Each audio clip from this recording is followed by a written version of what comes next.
বাগানে গিয়ে দেখি সুন্দর উচ্ছে পাতা হয়েছে। সেখান থেকে আমি কচি কচি দেখে কিছু উচ্ছে পাতা নিয়ে এসেছি। তো তোমরা কে কে উচ্ছের পাতা খেতে, উচ্ছের পাতার উচ্ছের পাতা বড়া বাড়িতে করে খেয়েছো আমাকে কমেন্টে জানাবে। আর কে কে খেতে ভালোবাসো? আমার তো ভালো লাগে, অনেকের একটু তেতো লাগবে গালে, কিন্তু তেতো লাগলেও বেশ টেস্ট লাগে। তারপর এটাকে ভালো করে একটা একটা করে ধুয়ে নিতে হবে যাতে কোনো পোকা বা অন্য কোনো নোংরা না থাকে। তো আমি কচি কচি দেখে কটা পাতা তুলে নিয়ে এসেছি। কচি কচি পাতাগুলো কি হয়, একটু তেতোটা কম লাগবে। আর যদি তুমি একটু বয়স্ক পাতা না হোক তাহলে তোমার একটু তেতো লাগতে পারে। সেই জন্য আমি সব কটা কচি কচি পাতা তুলে নিয়ে এসেছি। তো এবার এগুলোকে ভালো করে আমি ধুয়ে নিয়েছি। একদম দেখো ধুয়ে একদম একটা একটা করে বেছে বেছে ধুয়ে নিয়েছি। তারপর একটা বাটিতে অল্প পরিমাণে একটু বেসন নিয়ে নেব। বেসনটা নিয়ে নিয়েছি। এবার এর মধ্যে কিছু আমি ইনগ্রিডিয়েন্টস দেব, যেমন হচ্ছে লবণ দিয়েছি অল্প করে, তোমরা স্বাদ মতো দেবে।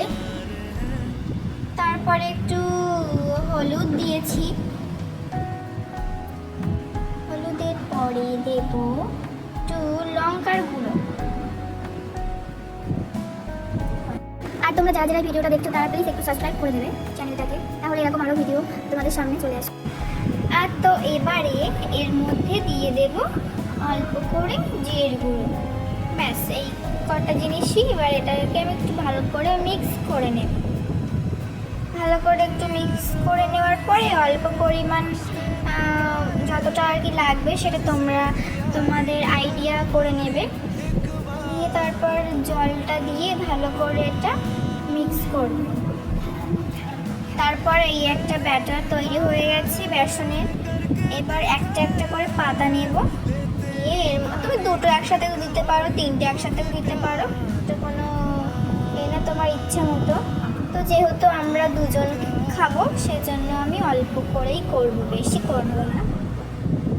এবার একটা একটা করে এর মধ্যে ভালো করে এটাকে উল্টে পাল্টে যাতে বেসনটা সব দিকেই লাগে, করে এবার আস্তে করে কড়ার মধ্যে ছেড়ে দেব।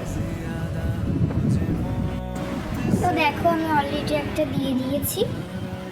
এটা এবার আস্তে এরকম দেখতে হবে, তো বিভিন্ন শেপ হতে পারে। তো এইভাবেই আমার আজকের উচ্ছে পাতার বড়া রেডি।